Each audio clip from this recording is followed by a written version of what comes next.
All right, Saagar, what are you looking at? Well, it's hard to tell you why I cannot stand Meghan Markle so much. After all, there are a lot of know-nothing, attention-seeking former actresses in this world. Part of it is because I do love the UK so much, and I think we effectively exported our worst cultural asset to hurt their royal family. And the other part of it, though, is the way that the media has always lapped up her obviously false claims and fed into her delusions of grandeur, which culminated in her and her husband, Prince Harry, officially leaving the royal family.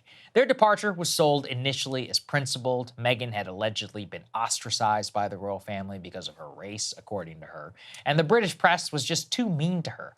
But the reality of the situation after they left is actually clear. They left because she wasn't getting enough attention. The royals had rules. You could be a star, but you couldn't be bigger than the head royal, and you couldn't take positions or star in movies. Of course, as South Park has so hilariously put it, they just wanted privacy, right?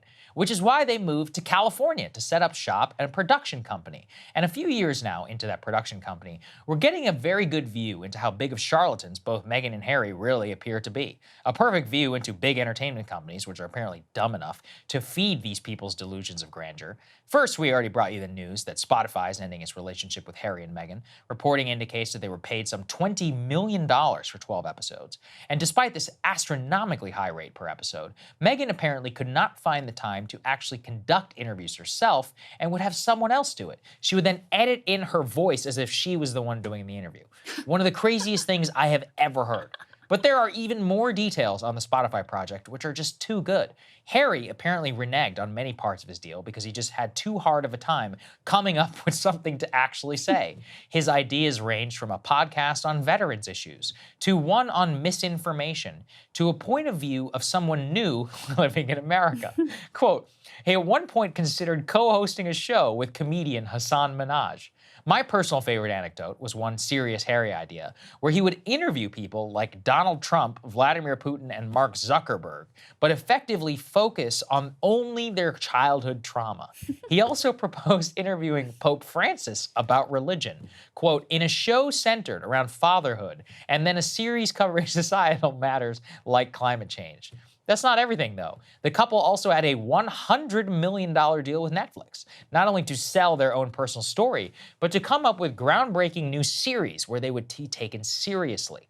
As creative types, they believed, quote, they were qualified to tackle the thorny topic of misinformation.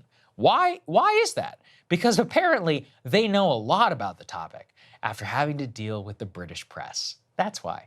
They totally were qualified to talk and produce an entire documentary about it. Luckily, I guess for all of us that were so lazy and so inept at actually getting the project off the ground, Netflix killed the deal. They also killed a so-called animated children's show that Meghan Markle was involved with, and they killed, quote, at least 2 TV ideas that the couple had pitched in the last year. I swear I'm not making this up. One was a project pitched by the couple, was described as, quote, Emily in Paris, but with a man. The other was, quote, a family-friendly TV show about a gay character that was effectively derivative of the show Heartstopper. My personal favorite line is this from the New Wall Street Journal expose on the couple, quote, Archewell employees and associates say that the company often lacks direction, that its founders at times seem surprised by the work required to finish entertainment projects. Most potential initiatives follow a similar route. Big idea, subpar execution.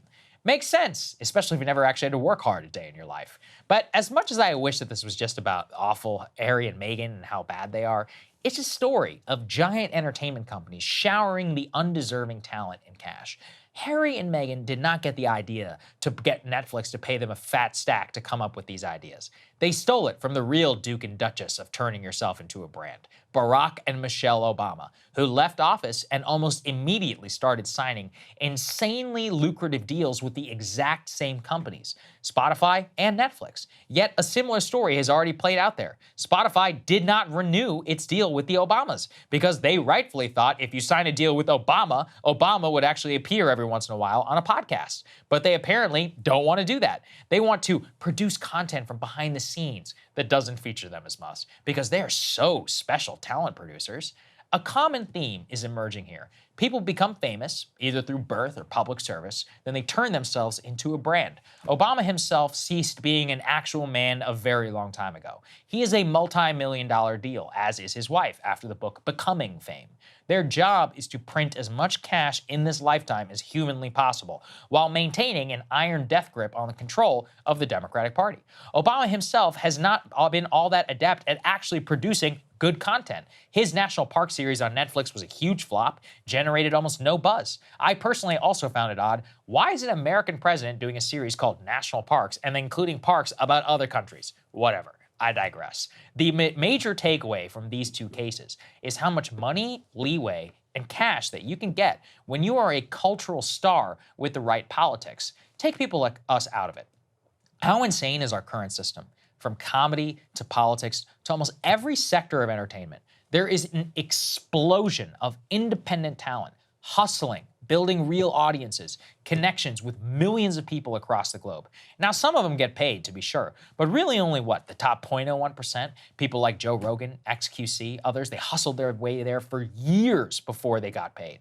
People like Obama, Harry, and Meghan, they jump the line, and they don't do any of the actual work. That's what drives me the craziest about this, is like you can quit the royal family. Hey guys, if you like that video, go to breakingpoints.com, become a premium subscriber, and help us build the best independent media organization on the planet. That's right. We're subscriber funded. We're building something new. We want to replace these failing mainstream media organizations. So again, to subscribe, it's breakingpoints.com.